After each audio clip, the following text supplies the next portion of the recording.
grosse chute attendue depuis un petit moment sur les marchés financiers, que ça soit sur les indices ou alors même sur le Bitcoin. On peut voir que justement, il commence à bien chuter, on commence à avoir quelque chose d'assez intéressant et l'objectif serait d'aller chercher ces zones-là et je vais tout vous expliquer dans cette vidéo. Mais avant ça, pour toutes les personnes qui veulent se former et aller plus loin, vous avez mon Telegram qui est 100% gratuit dans lequel je partage pas mal d'analyses, pas mal de petites choses comme en ce moment où actuellement on a un challenge de 4 jours. Ok, l'objectif est simple, c'est de faire des live copy trading. Donc c'est-à-dire que je vais trader avec les membres en live et l'objectif c'est de valider une propre firme. Ok, c'est 100% gratuit, donc n'hésitez pas, vous avez juste à cliquer sur ce lien pour rejoindre mon Telegram, aller sur ce post et ensuite prendre votre place tout simplement. Si jamais vous avez l'envie de prendre aussi un appel qui est 100% gratuit, ok, un appel de 30 minutes pour justement avoir un plan d'accompagnement et être accompagné à nos côtés, vous avez ce lien-là, vous prenez un rendez-vous, encore une fois, c'est gratuit. Et si jamais vous souhaitez vous lancer en propre firme, on a Wealth Capital, notre partenaire, et vous avez le code IMPACT10, d'accord, pour avoir moins 10%. Donc, globalement, qu'est-ce qui peut se passer? Donc là, je vous ai noté tous les points importants de ce qui s'est passé les derniers jours, d'accord? On va commencer par le premier. Un accord trouvé entre les US et la Chine. Donc, Trump est plutôt content de son accord, d'accord? Parce que voilà, ils ont négocié. C'est pas, voilà, il va pas mettre des tarifs douaniers comme il avait annoncé à 155%. Donc ça, c'est plutôt une bonne nouvelle pour les marchés. Pourquoi? Parce que si les marchés, plutôt s'il avait mis 155% de taxes douanières, les marchés auraient complètement chuté pour la simple et bonne raison que ça aurait il y aurait beaucoup plus d'inflation, que ce soit du côté de la Chine ou des USA, on aurait beaucoup plus d'inflation et le fait d'augmenter l'inflation justement aurait renforcé l'idée qu'on n'aurait pas baissé les taux d'intérêt. Et on le sait en ce moment, voilà, on essaye de baisser les taux d'intérêt pour relancer un petit peu l'économie. Donc ça, c'est plutôt bon signe pour les marchés. On va aussi avoir l'arrêt du QT, donc quantitative tightening, pour se diriger vers un QE, donc quantitative easing.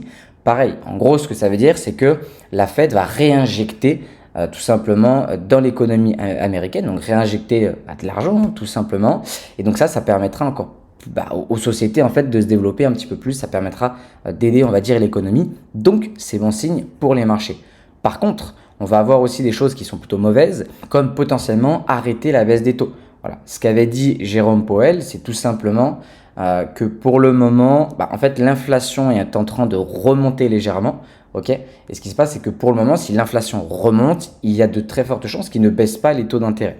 D'accord? Et c'est pour ça que le marché, en fait, a déjà pricé tout ça. On va aller voir un petit peu les actions. Par exemple, le S&P 500, je vais mettre sur du 1 heure.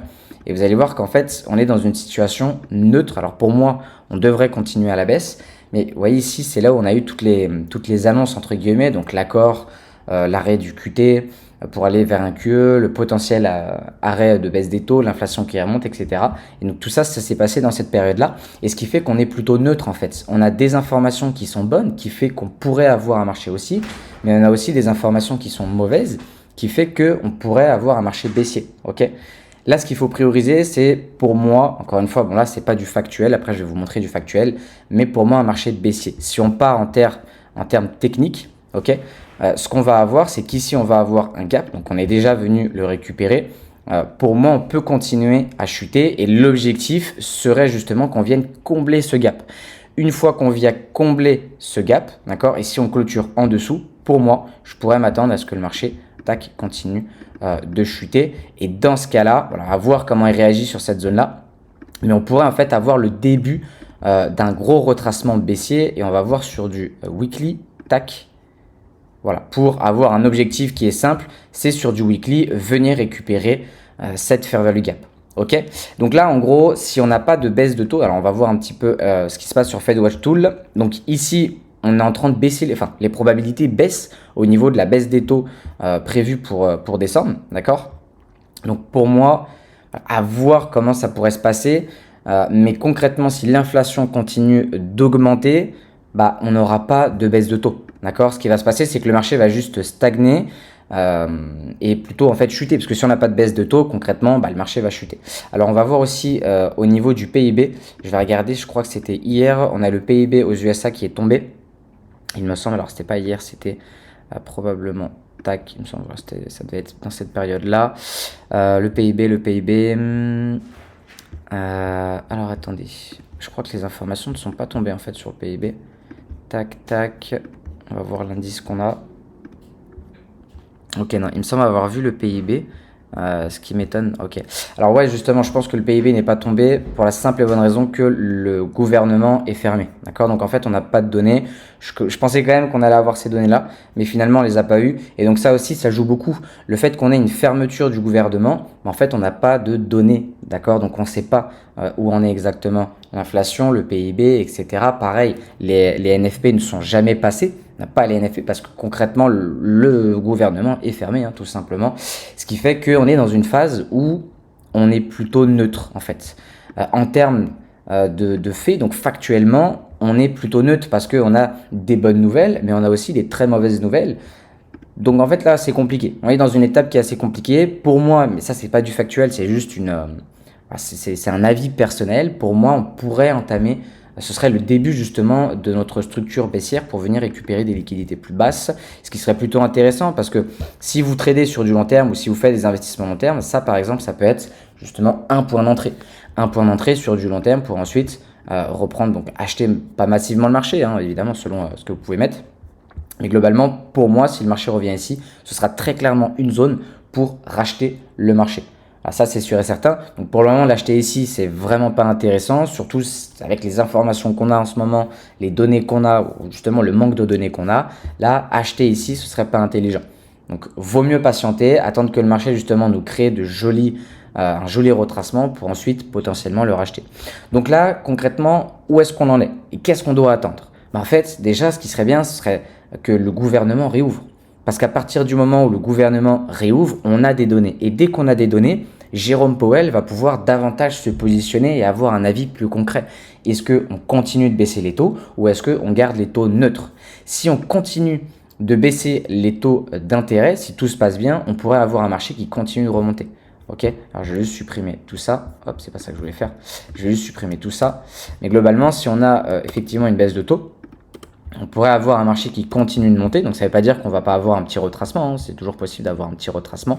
Mais globalement, sur du moyen long terme, on pourrait avoir un marché qui continue de monter. C'est tout à fait probable. Maintenant, si on voit que les données ne sont réellement pas bonnes, et que forcément Jérôme Powell dit écoutez, là on va pas baisser les taux, concrètement je pense que là on pourrait entamer justement notre structure baissière. On va voir maintenant ce qui se passe sur la crypto-monnaie. Donc hop, on va voir le Bitcoin et on peut voir que le Bitcoin, alors ça j'en avais parlé lors des live copy trading, donc justement ce dont je vous avais parlé, hein. Encore une fois sur ce lien, vous allez sur mon Telegram, ok, vous pouvez rejoindre ces lives où je vais trader en direct et aussi partager mes avis en direct, d'accord? Et j'en avais parlé durant le live trading. L'objectif pour moi ici serait de venir récupérer cette liquidité pour ensuite rechuter. C'est exactement ce qu'a fait le marché. Il est venu récupérer cette liquidité dans cette fair value gap. Le marché a rechuté. Et donc là, pour moi, ce qui serait intéressant, ce serait d'attendre que le marché clôture en dessous de ça. Si on voit que le marché clôture en dessous de cette zone-là, on entamera pour moi le début d'une structure baissière et un plus gros retracement. Et encore une fois, mon objectif, ce serait d'arriver dans cette zone-là et racheter le marché à ce niveau-là. Ok, parce qu'on entamera une petite tendance baissière et arriver sur cette zone-là, hop, je vais mettre sur du weekly. Tac, on aurait un joli retracement qui arriverait dans la zone des 90 000 et c'est pas du tout déconnant pour acheter le marché. Ok, si on met notre Fibonacci, tac, on peut voir qu'on arriverait dans la zone OTE, ce qui serait plutôt intéressant. Et si on met notre Fibonacci, hop, depuis le début de cette tendance, on arriverait sur les 0,38. Donc encore une fois, pareil, c'est pas déconnant, c'est une zone qui est plutôt pertinente selon moi. En plus de ça, on a de la fair value gap. Après voilà, si le marché, on voit qu'il redescend un petit peu plus bas, ici, c'est pas la fin du monde. Ok, dans tous les cas, l'objectif, c'est du long terme. On peut pas non plus avoir le meilleur point d'entrée au monde. Donc voilà un petit peu pour cette vidéo. En termes de gold, pour moi, le gold, dans la situation dans laquelle on est actuellement, le marché ne peut que continuer à monter. Pourquoi? Parce qu'on est dans une phase d'incertitude. Le marché n'aime pas l'incertitude et globalement, c'est la valeur refuge. Donc, on va essayer justement, plutôt les investisseurs vont se rabattre un petit peu dessus et on peut voir que c'est ce qui se passe, hein. J'en avais parlé durant les précédentes vidéos. Je vous avais dit qu'ici, on avait de la fair value gap. On va venir la récupérer avec cette EQL. C'est exactement ce qu'on a fait. Une fois qu'on a récupéré cette zone-là, le marché remonte. Donc là, je peux m'attendre à un retracement un petit peu plus long. Encore une fois, à voir comment évolue le marché et les données macroéconomiques. D'accord. Ici, on a un order block. Donc cet order block peut être aussi une zone plutôt intéressante. Donc pour moi, on peut largement continuer à remonter sur cette zone-là. Soit on continue de monter si les nouvelles sont pas bonnes, ce qui fait que le marché va continuer à monter parce que c'est la valeur refuge. Surtout qu'ici, on a un equal high. De toute façon, on va venir le récupérer tôt ou tard. Soit on a des nouvelles qui commencent à être meilleures et donc forcément on va avoir le gold qui chute et tout ce qui est action américaine qui va remonter. Ok, donc voilà un petit peu pour cette vidéo, j'espère que ça vous aura plu. N'hésitez pas à me le mettre en commentaire si vous voulez davantage de vidéos comme ça pour vous montrer un petit peu comment fonctionne l'économie, également un petit peu ce qu'on voit sur du moyen, même court terme et long terme sur les marchés pour avoir une vraie vision et surtout ne pas faire n'importe quoi. Donc sur ce, je vous laisse et je vous dis à la prochaine.